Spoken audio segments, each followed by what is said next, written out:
They title them functional engagements.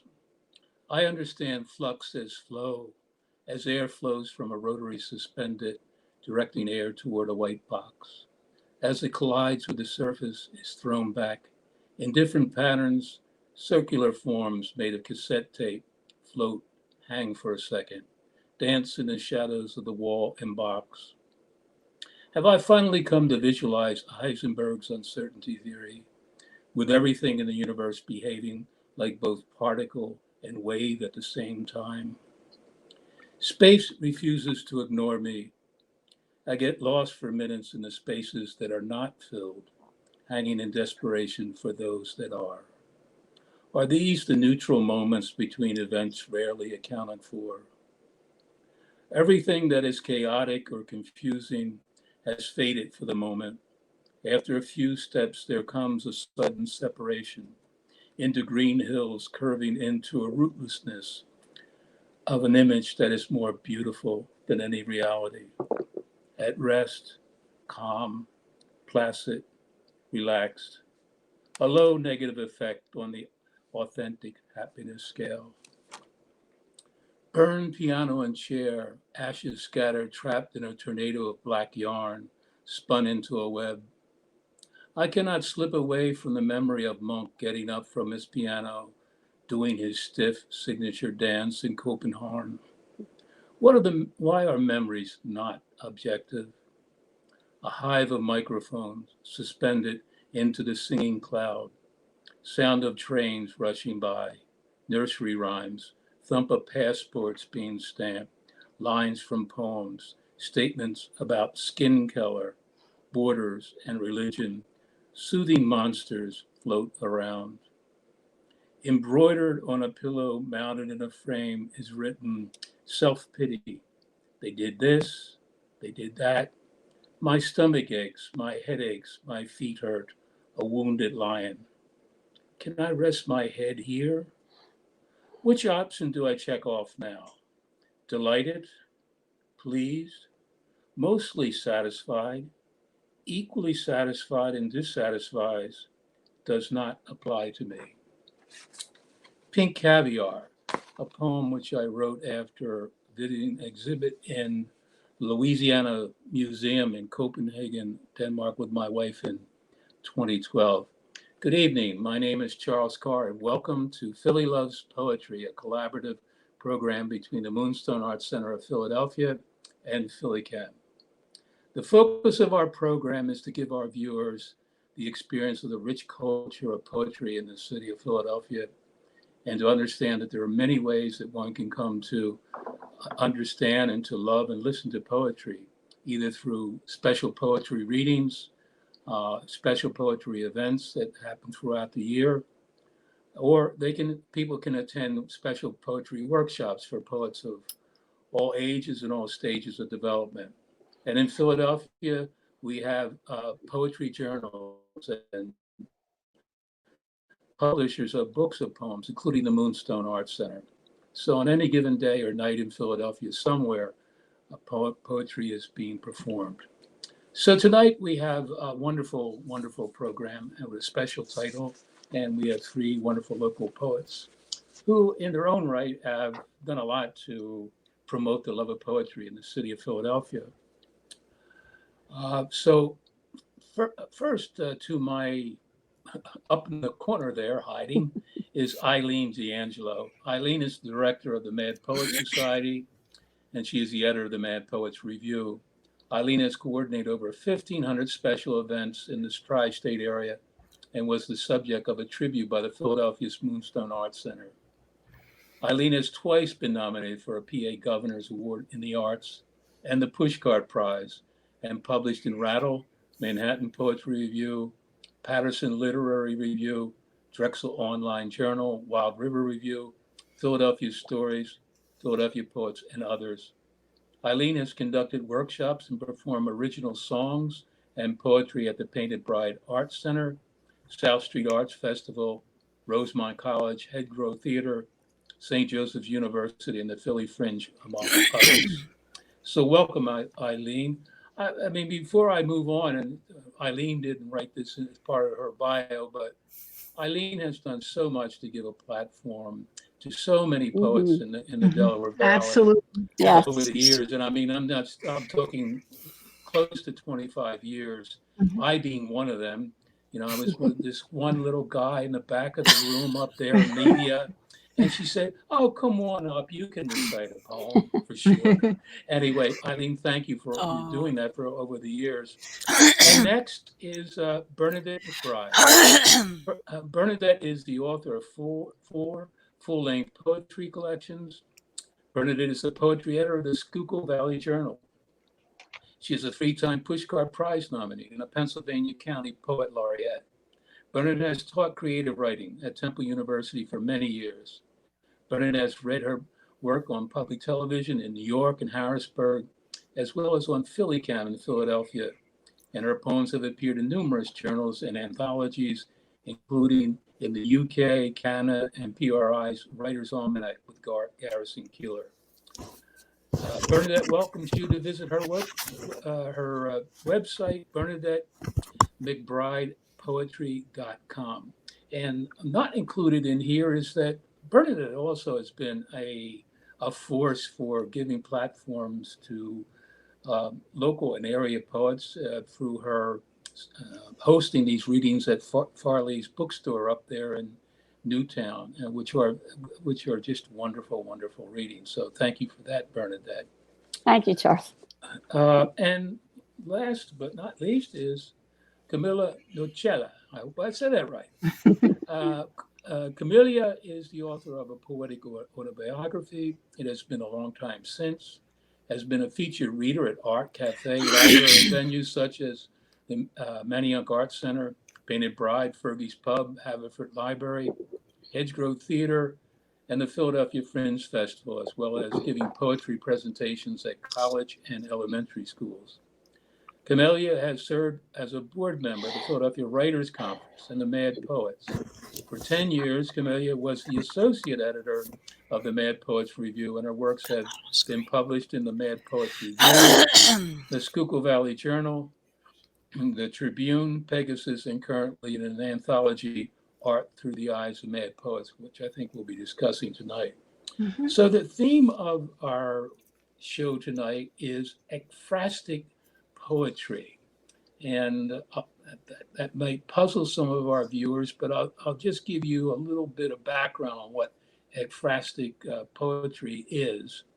Uh, if you ever wandered through an art gallery and found a painting and thought, geez, that looks like it should be a poem, or you read a poem and thought it sounded like it should be a painting you've seen, if so, then you know what's behind ekphrastic poetry. This form of poetry is based on a work of art. Usually, ekphrastic poems are written about a painting, but they can also be based on a sculpture, another art object, or even architecture. One of the earliest examples is in the Iliad when Homer describes Achilles' shield. Mhm. Another famous example, of course, is John Keats's poem Ode on a Grecian Urn. In an ekphrastic poem, the poet usually describes some part of the work of art and may extend their own thoughts on the work's underlying story or significance. Ekphrastic poems are wonderful ways to stretch your powers of observation and find stories hidden in the world of art. So, in the poem that I read, that surely is one example of how you can find some meaning in a very, very wacky contemporary art exhibit. So, but tonight we're going to be focusing on ekphrastic poetry in the city of Philadelphia, more especially in the things that the Mad Poets Society and Eileen uh, and Bernadette and Camelia have done to actually promote this form of poetry. So I direct this to you, Eileen. Uh, can you give us some background where this initiative started, which really is a collaboration, I understand, with the Philadelphia Art Museum, and it's been going on for, I don't know, what, 3, maybe 4 years, and bringing poets together with these works of art and creating poems. So, Eileen, give us a color in the details of that for us. Absolutely. I appreciate it. Thanks so much for the opportunity, Charles. This is terrific. And I'm so pleased to be on the program with Bernadette, Camille, and you. I'm excited to talk about a project that the Mad Poet Society has been involved in with the Philadelphia Museum of Art for the past few years. Since 2015, actually, was the first time that we had connected with the Philadelphia Museum of Art. First came the inspiration. It all started with Philadelphia Art Museum's outreach into local communities in 2015 and 2017 through a project called the Inside Out Art Installations, or Inside Out exhibitions. And the museum erected huge replicas of famous paintings throughout Philadelphia and the five-county area, including Lansdowne, Chestnut Hill, and Media. And the goal was to bring art into the community and get it out of the stuffy museum and onto the street, where it could be better appreciated by the masses. And it was a great idea. And so when the party came to Media, I got to be involved at that point. A friend of mine, Jillian Crawley, who works with the Media Business Authority, stopped in my work and said that they were putting up these art installations and she wanted me to write poetry about them and wondered if I could find some friends that might want to do it. And I said, can I find some friends who might want to do it? Yeah, half of Philadelphia would love this. It was so much fun. We had so much fun. But writing about the artwork was what she wanted me to do. And really, that's the definition. That's how you create an ekphrastic poem. It's a really big word that just means you're writing a poem about a form of artwork. So you try to find the words that are going to describe a work of art. The easy part, as I said, was finding the poets to help with the project. Poets came out of the woodwork, and it was a recipe for creativity. It was just add poets and stir. Step two of the project, once we had everybody who had written beautiful stuff, you need to do something with that, right? So step two was walking tours. We had some walking tours in 2015 and 2017 of the art installations that were all over Media. So anybody who was had contributed an ekphrastic poem to the project was invited to share them at the community events. So it was terrific. We had the general public out there. Media did a great job. They sent a docent from the art museum that talked about the painting and the artist, and then the people who wrote poetry about it read their poetry. It was heaven. So it was a perfect marriage of words and visual art. Step three of the project is actually Bernadette's brainstorm. Thank you, Bernadette. You did the legwork, Eileen. She said, why not collect all these great poems and publish them in an anthology along with the prints of the artwork? So God bless the Art Museum for helping us to figure out which ones we could reprint. And we put together a book. There's 50 plus poets in there. Each of them have a slant on one of those masterpieces. Can I show it? Absolutely. There it is. Bang. Art through the eyes. There it is. And that's the Grand Canyon on the cover. And the best part about that, I got to write about that one because it was right in front of the Delaware County Courthouse, and I'm a paralegal, so I got to see that every day. And it was hard to walk, it was so wonderful walking by that smack dab in the middle of Media, a window on a whole nother world. So that was the one I chose to write about, which, I'll share with you later. And step four of the project actually was just suggested by Nat Anderson, who sent me an email today and said, why don't we set up the book launch by Zoom and have everyone who contributed do it on a Zoom platform or something like this. Because we were set up for April 8th to be at the Art Museum for our book launch. And we have the books. I've got them in my trunk. So we're all set to go. We just need, to be able to work that out. So the bottom line is I hang out with a lot of people with a lot of great ideas. Just like Bernadette with the anthology and Nat with the party. And Camille's always working with us on amazing things like the Young Poets Competition. And Mad Poets, we're doing that right now. So, so did you have, as far as the demographic, did you have poets of all ages or? Oh, yeah. We've got people who are in their 80s that are in the book, and we've got young poets in the book. We run the gamut as far as, the people who are in the book. And they're people anybody on the lit scene would know. You'll recognize people at different readings. If you're a poet, you're going to have a ball with this book. But I think it's ekphrastic poetry is perfect because art moves people. And this project is proof of that. I feel that art isn't doing its job if you don't feel something when you see it. And poets, our job is to write about it and have fun about that. So I think that's kind of exciting. Okay. Bernadette, so other than the obvious things, how do you plug into this? Because I can remember, I think I might have been the host for something that you did at Fergie's with your painting. Oh, yeah. That was very exciting because you had the actual pieces with you that you had directed those poems to. And I thought that was, people could really connect with that. So tell us about, this attraction that you have to this form of poetry. Yes, well, a number of years ago, I took a workshop with Chris Bursk. A lot of us know him in Bucks County. And I've taken a number of workshops with him and different groups in the area.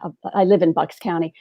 And we did a season of ekphrastic work. And I'm also an artist, so I've always been drawn to that, of course. And so I began to write a lot of the poems then. And I just really, it took off with me because of my interest in art at large. So I wrote several then, and then I just got so into it. I wrote a number of them, and it's really something I have in all my books. I wrote a lot of ekphrastic poems that kind of intersperse with other topics. And I think it's interesting what Eileen mentioned about the different takes on any individual poem that we all did in the book, in the anthology, because I think almost every painting has several poems about it. And so, ekphrasis, we mentioned that, Charles, this Greek term that when you go back to the etymology, it's to speak out on. And it's describing, but it's also sort of a reflection on the poem, as you mentioned, Eileen mentioned too, that you're looking at this work and what does it say to you? And so you go at it from a certain perspective or through a certain lens. And I think it's more than just description, because someone could just look at the painting and see what it looks like.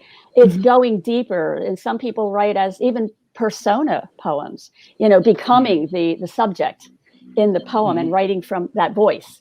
So we all have our own voice, obviously. So I just got so interested in it. It just really spoke to me. It became a form that I really enjoy, and I've written so many. And then, of course, Eileen and I have been friends for years, and she, this came up with not the art museum, with media and the art museum, putting the installation. So it kind of took off from there. So is there a specific, let's say, genre of art that you're drawn to? Do you feel that you can insert yourself in there, or is it just, generally speaking, paintings or sculpture or anything that really kind of catches you at the moment, and that's what you write? Or is there a specific, type of art that really draws you in? Yeah, that's a good question. I even with poetry, I write a lot about people. I'm just interested in people and the way looking at them.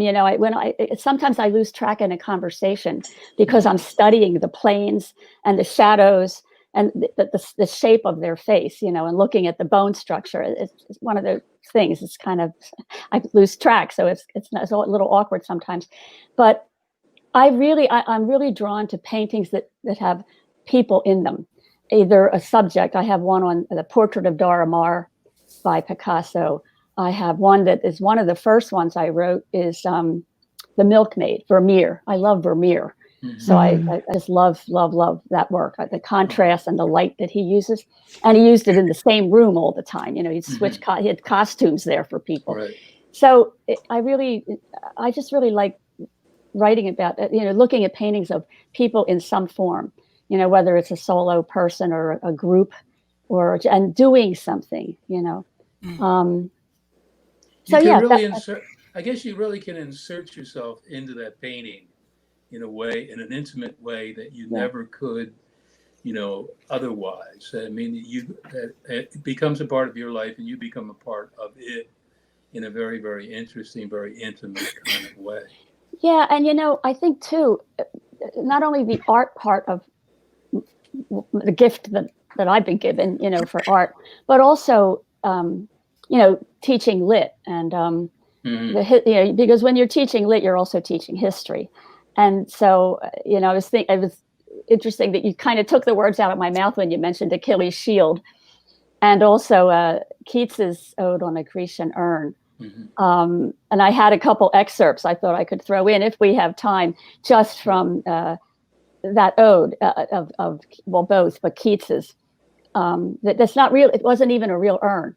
He imagined it, And so that's what's interesting to me too, that he could picture all this, and it's very Keatsian, love and romance and nature and that. And so I think that's too. When I read lit, I somehow see things, or see you sort of almost take on a persona in some way. Yeah. And go into the painting as like, what would this life be like? What was her life like, or his life?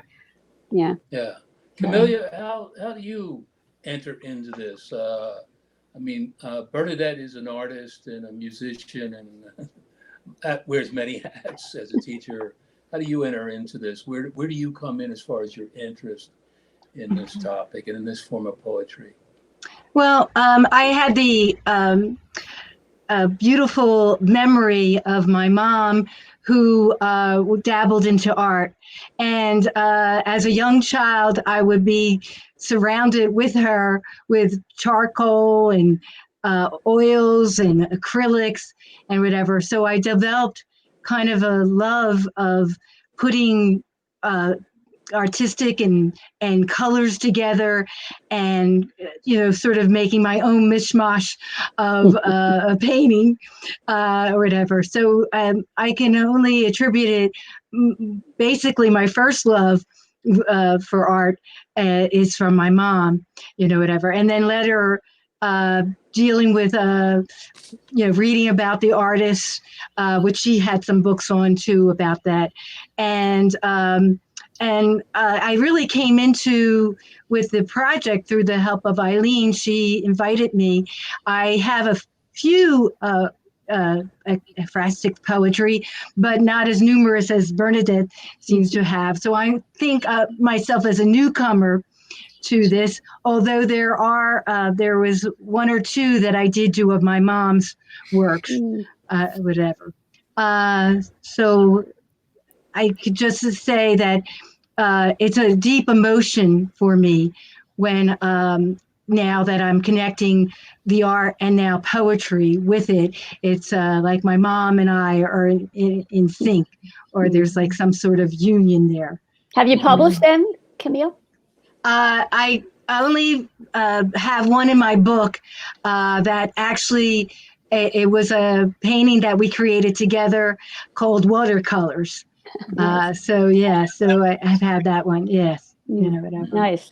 Yes. She took her slightly wrinkled hand, the brush, whatever. So it's just a vivid feeling for me, connecting to art. I connect with my mom. Yeah. Nice. I wanted to circle back on something. This really ties back to Moonstone, and people don't know this, but Moonstone has operated a preschool, a pre-K, for 32 years at 10th and Catherine.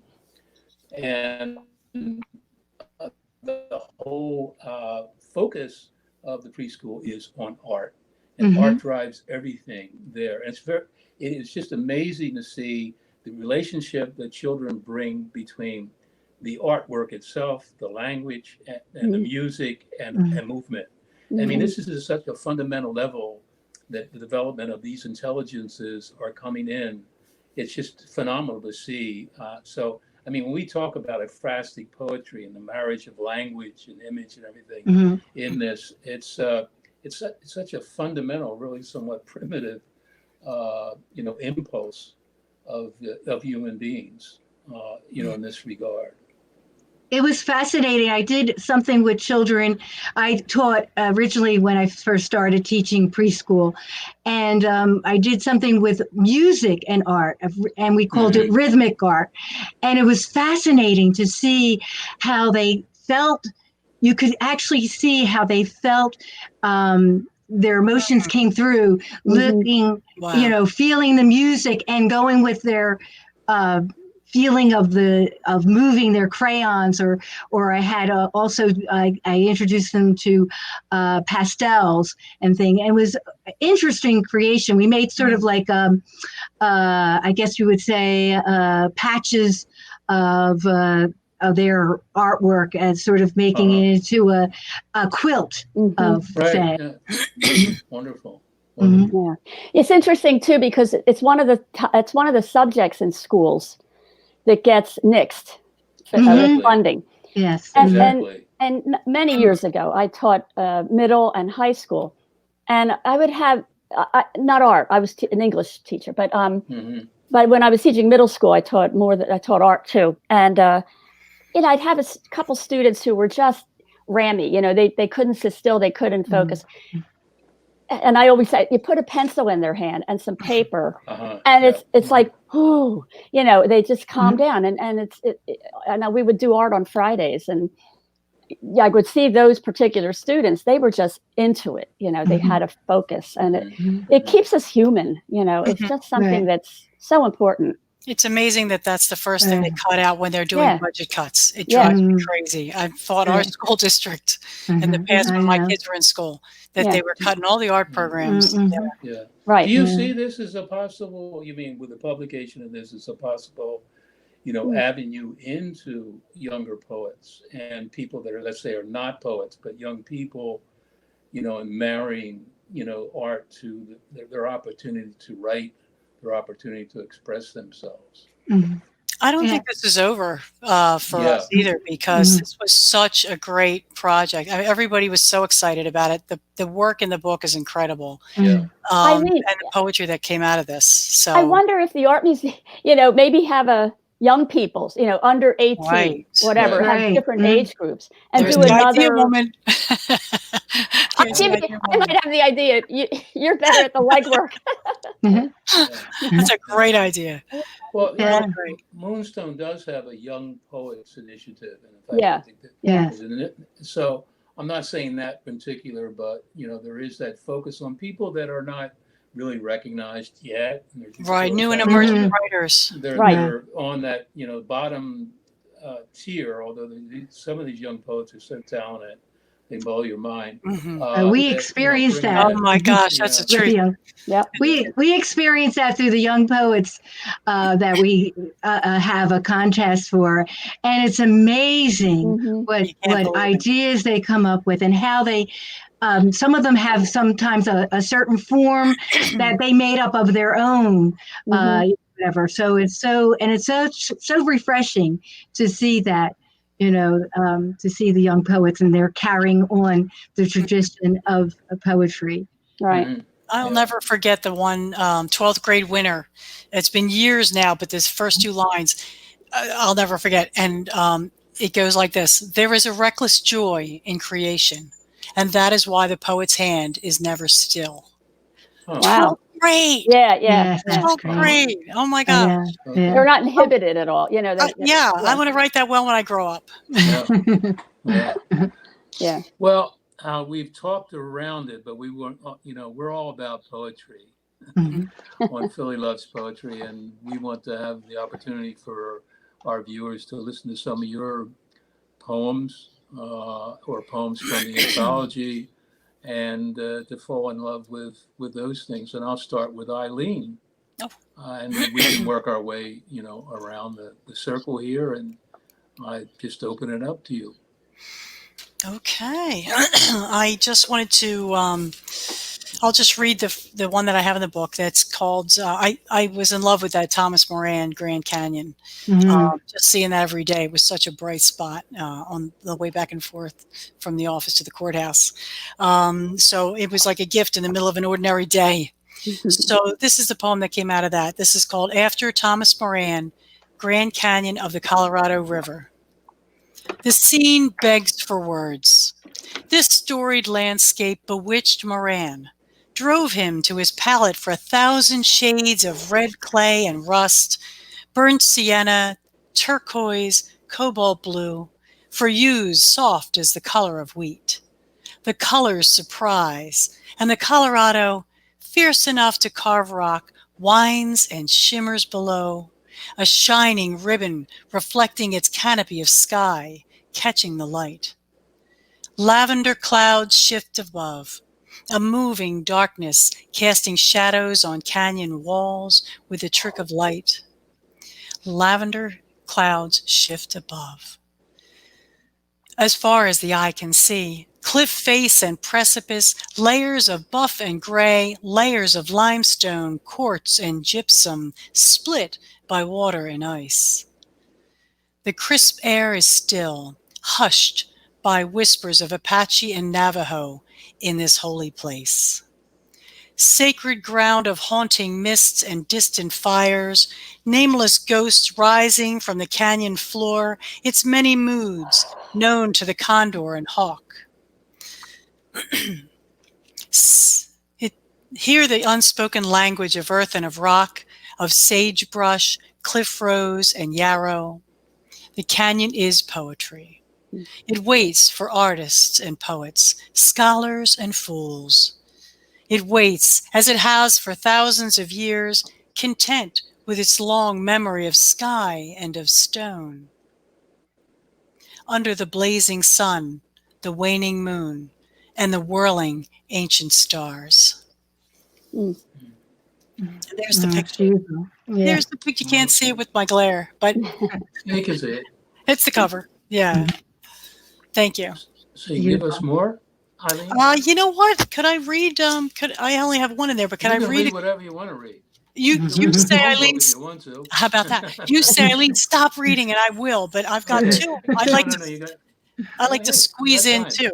Okay. You want to squeeze it in? Here's two of some of my favorite poets that have published in the book, and I'd like to share Leonard Gontarix, who I'm sure all of you do know. If you don't know him and you're doing Philadelphia poetry, I'm telling you, you need to know who he is. Leonard Gontarix. He wrote The Libraries Are Appreciated by Jacob Lawrence. And I wish I had a picture to show you, but I don't, unfortunately.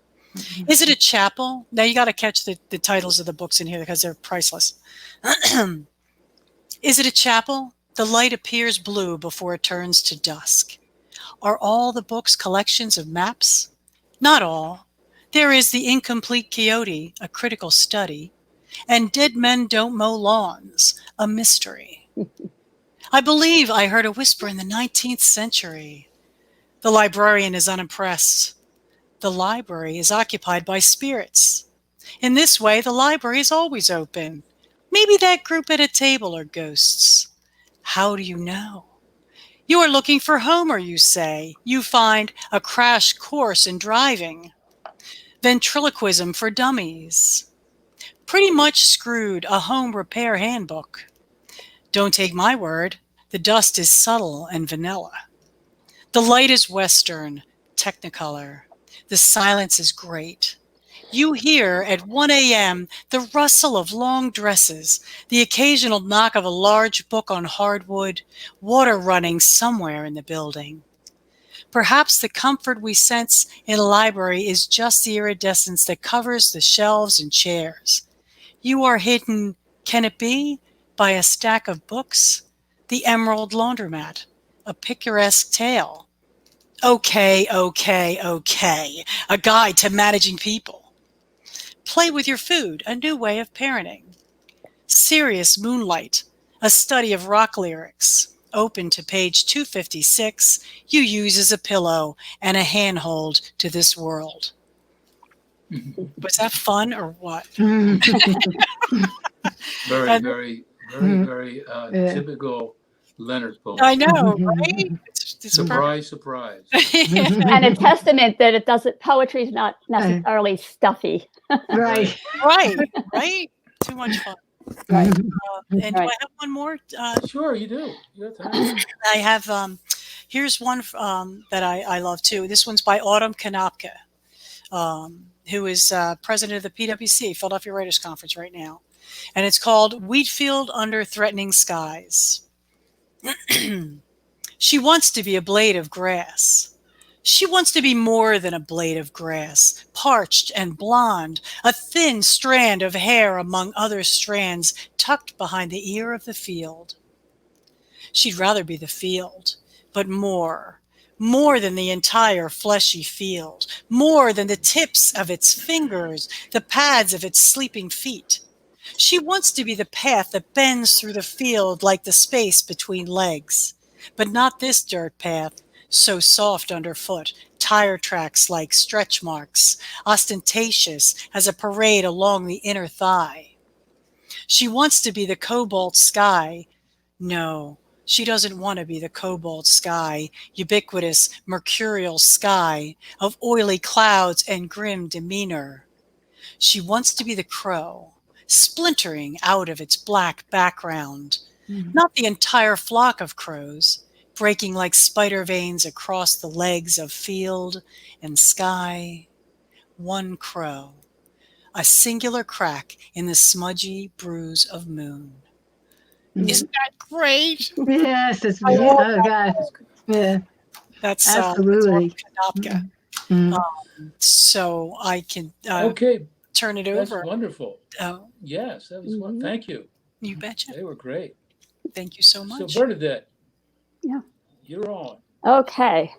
So I'll read, of course, the one that's in the book. There is a picture, and I know it'll be hard for viewers. I have to get my orientation here. This is the Annunciation. Wait, let me see if I can. Sorry about that. This is the Annunciation, and I'll mention it before I read it again. But you can see in the painting here, it's Mary and the angel Gabriel announcing what she is about to do. And so you can just to see as you look at painting. Move it back a little bit. Okay. Move it back towards your face. Yeah. There Okay. you go. Is that better? No, you have to move it over to your right. Like that. There you go. Got it. Okay. There you go. All right. Now So we you can see it.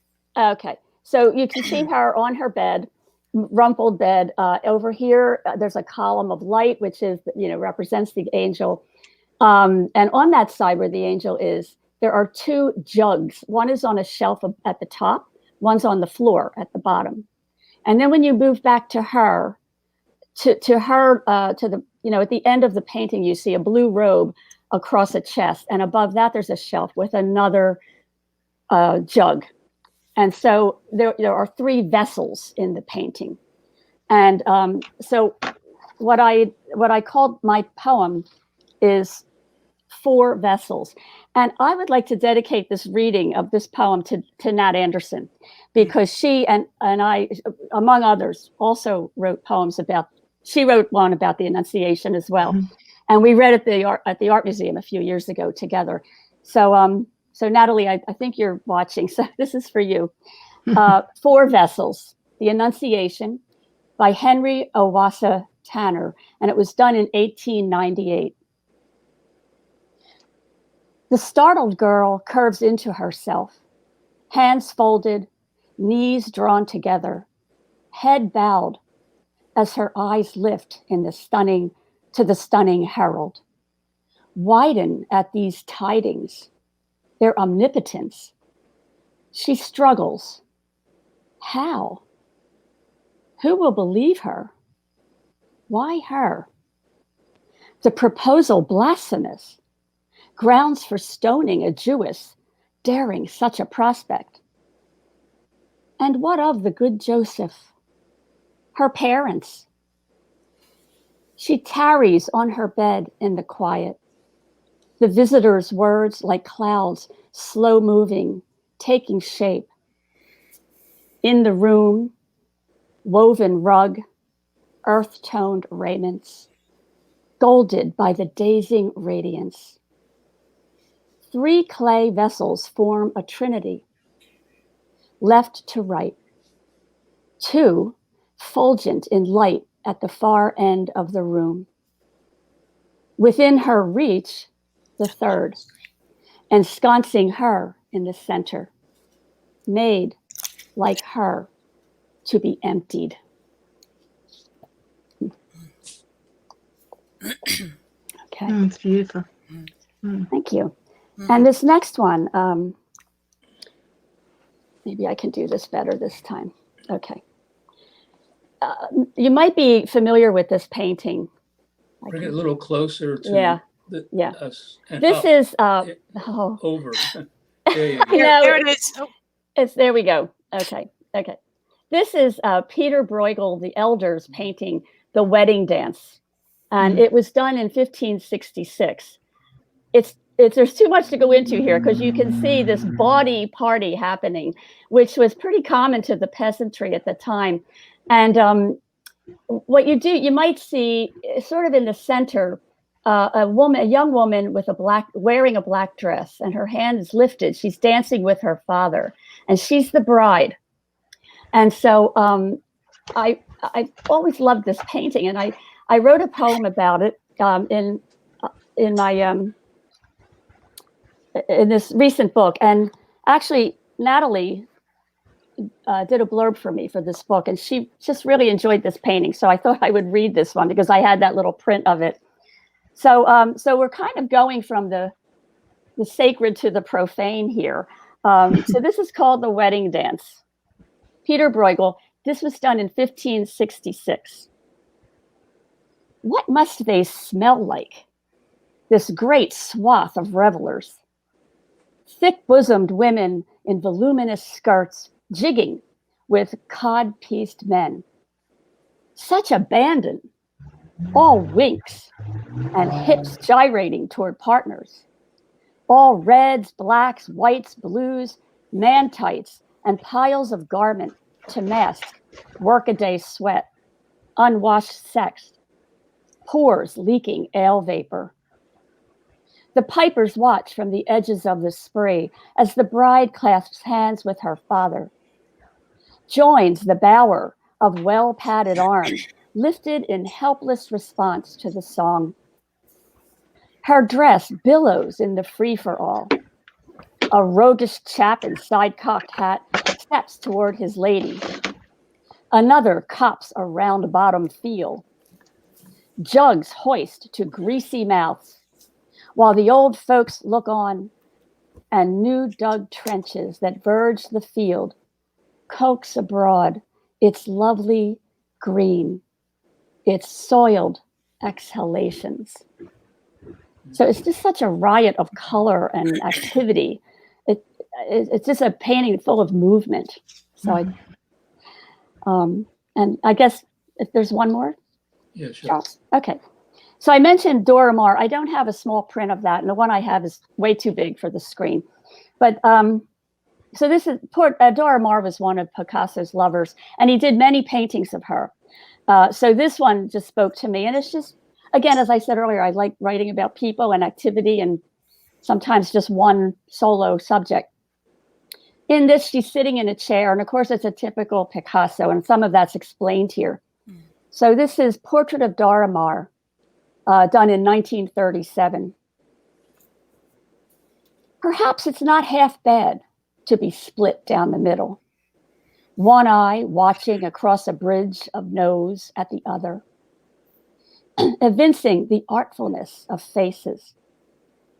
This is as up close as it gets to plumbing deep through non-symmetrical windows to the fickle soul.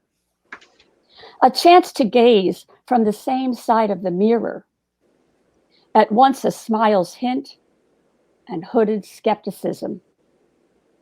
One eye's dark lashes strike out like talons at the soft egg of the other, coddled one day, pierced the next, the way the egg must allow the peck, the eye light. So, Dora Maar. Wonderful. Lovely. Thank you. So, Camelia, Okay. share some of your poems with us. All right. Thank you. Okay. So for my first poem, it's on. Hold it up a little higher. A Okay. little higher toward your face. and cover your face with it first, and then we'll be able to see it because we really can't see it. Oh, okay. I'm sorry. There we go. Yeah, that's That's better. There we go. That's Okay. better. Boom.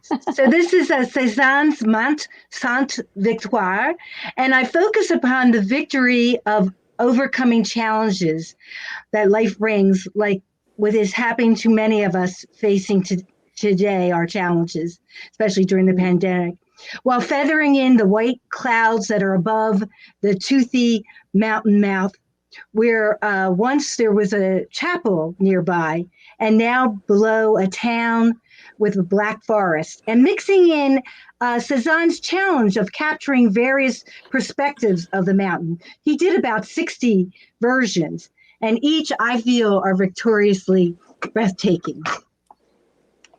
Victory. I have this print of Mont Sainte Victoire. In my dining room sits Cézanne's mountain, inviting the challenge to hike every crevice. Patches of greens, browns, grays, light to dark blues, chisel a semi-impressionistic image.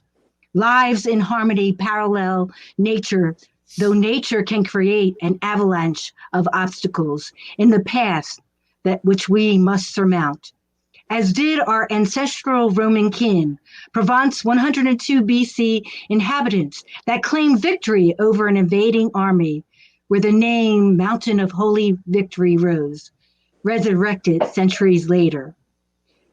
Would it not be easy for us to mount this massive rock using today's technology of paragliding, admiring the patches of color fitting together like pieces in a mosaic, then to ebb our frail, fragile fingers and twine as one into the limber limestone, meeting each challenge the mountain brings that strengthens our conviction, for we will not become cave dwellers, hide inside its black caverns of despair. Rather, we go on. Our dead relatives cheer us as their faces smile through the wispy white clouds. Sky companions hovering the peak, urging each trek onward. Yet, even with the troublesome terrain, there are levels, plateaus of patience to wait, rest, regroup, discover a new aspect of reasoning to have our footing lodge upward, conquering, instead of slipping away to the black forest below, trapped in our fears. We, like the town and its townspeople, admire the solemnized sermon, Sainte Victoire Mont echoes, follows its sound to the summit we will reach, construct our chapel where our chorus briefly ends. Our hymns will no longer be silent. We will kiss, part, as does the mountain's mouth touches tender the sky, its large tooth pokes through to stir further separate challenges for us to go alone. Now the landscape of our face paints a different perspective, yet familiar, with shifting viewpoints. Like Cézanne's personal goal, numerous artistic expressions of his sacred summit, our voice too will breathe victory. Okay, and my second poem, I lost my, sorry. Okay. I came to this painting at media. I was drawn to it because also, in talking about my mother, the person in the painting reminds me of her. Okay, and it was so interesting. This was planted in front of the playground at media. And so as you see in the upper corner, there's a window. So I used that window to connect to this playground so that the poem kind of goes outside, or the picture even goes outside the frame into the outer environment. Smiling at each other, I rock you in my arms where there is pleasure in the lateral movement. Your smile validates our connection. The umbilical cord still attached feeding you dreams that excite your cognition. Tucked within my breast, providing you substance, you babble my slumber song. We breathe the same rhythm. My vocal humming ushers unconditional love, lavished in orangey, golden, pink hues. Swallowed inside the cocoon blanket, your skin iridescent like butterfly wings, as my song takes flight beyond the window, outside the picture frame garden wall. It lands upon faint heard voices of tiny tots playing within the gated womb. Their musical sounds mimics the pentatonic notes that scale safety around the canopied playground. The canopy like the outstretched arms of a mother protecting its occupants. Sonic safeness boomerangs through the window, once again reflecting you and I smiling, our smiles locked in a perpetual gaze. Soon the song will lull you into a further smile of sheepish serenity, a lullaby to lure your blue-eyed innocence into the safe haven portrait of eternal happiness, the tomorrow of smiles. Mm. And after, let me show you this one. After seeing the art exhibit, and this is one of the works that was in that exhibit, and the movie of Frida Kahlo, the wife of Diego Rivera, who she sometimes referred to as the elephant. I know, that was, I guess, in their tumultuous times. I wrote this poem, my last for tonight, exposing her personal, physical, and artistic challenges that she overcame. Talking And about Cam, this is perfect timing. Yesterday, I believe, was her birthday. Oh, yes, yeah. that's right. Yeah. Yeah. So, Kahlo's quote, "I hope my exit is joyful and I never return." Frida, how determined you sit in folk style, indigenous dress, rococo red, dove white, avocado green. Mexico, your tradition, your long velveteen skirt, disguising the childhood polio, framing your right leg thinner than your left. Your picture unsmiling, the elephant Diego, ex-husband, lover again, crushed your heart as you did his. This tumultuous relationship were your few small bloody nips, love arteries severed, your long hair spliced short by his affairs. Your lachrymose expression, with lachrymose expression, your stark ruby lips sealed infinite portrait portrayals of pain and passion, imprisoned within steel surgical braces or dressed in full body pasty casts. Your slick, slim sable brush oozed freedom for you on canvas, surrounded in nature but bound in unnatural realism. Surrealistic symbolism swells the sweaty splash of rainbow colors. Your outspoken painting bears all. Catalytical incongruity, your upper and lower body in diverse directions from a traffic accident where the metal trolley handrail impaled your hip, marred miscarriages, sprays crimson memories upon your easel. Even an amputated leg did not silence you, for you no longer need feet. Your artistry gave you wings to fly. And though your exit was all but joyous, more like torturous, you have returned in your works of art, a pastiche of uncompromising, fiery resilience, dripping the female experience. Thank you. Wow. Oh, that's wonderful. Thank you. Yeah, I have her around my neck as an inspiration today. So, with the anthology, is there a specific date now for this virtual launch? Eileen? Hello? Oh, Eileen. okay. Oh, all of a sudden I couldn't hear a soul. You gotta love magic. I'm sorry, I missed something there. Yeah, I said, is there a date for this virtual launch of the book? Nope, not yet, but I will Okay. get one ASAP. Nat just actually mentioned it to me yesterday, and I'm going to chase down my buddies at the art museum and see how we can work that out. So, but the book is for sale, right? Yes, it is. In either softback or hardback. Or hardback. We have hardback copies. Oh, look, Camille's going to do Van White. Hold that up. Okay. And so, if one is interested, It's a learning curve to learn how to hold it. Yeah, right. We're all on this right now. And if one is interested in purchasing it, how do they go about doing that? You know what? Let's just say at the end, Sergio is going to, for information about the Mad Poet Society, we're going to put up an email, and that will, solve any questions or any connection to the group, or when that virtual event is going to happen. Sergio is going to put that up. There it is. Boom. Yes, there. Sergio, you are a magician. He is. And I did, if I could, I wanted to mention that any of the listeners who are interested in ekphrastic poetry, one of the best examples ever, and my personal favorite, is The Starry Night by Anne Sexton. And it is based on Vincent van Gogh's Starry Night painting, and it's an incredible poem. And I think it's amazing that they were both troubled poets. Both of them committed suicide a century apart.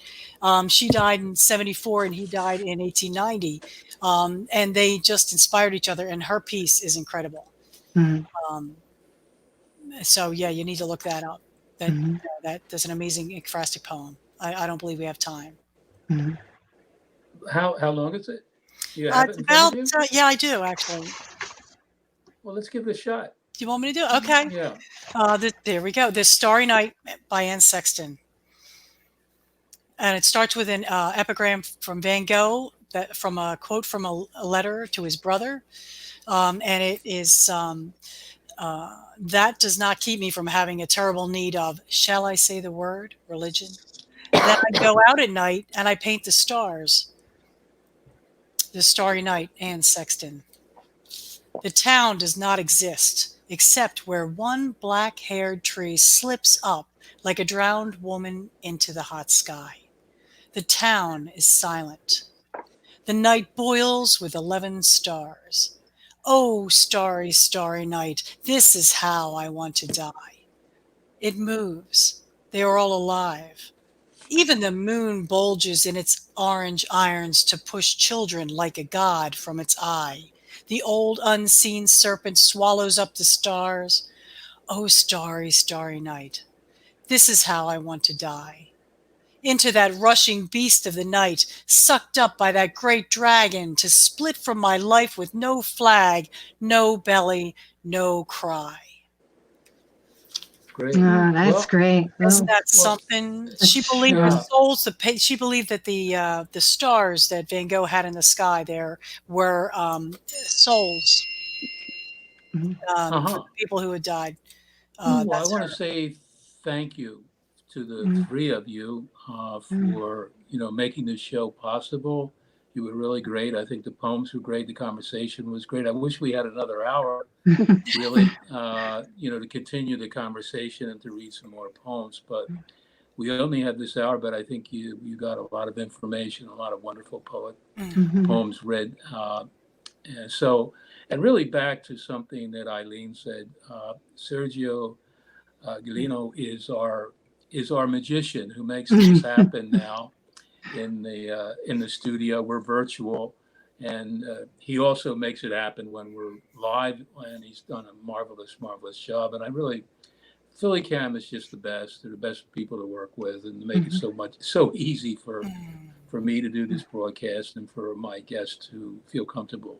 So I really thank him, and I thank you, and I hope to see everyone back next month virtually. And hopefully someday soon we'll be back live in the studio. Well, thank you, Charles. Yes, we really appreciate it. Thank you. Thanks.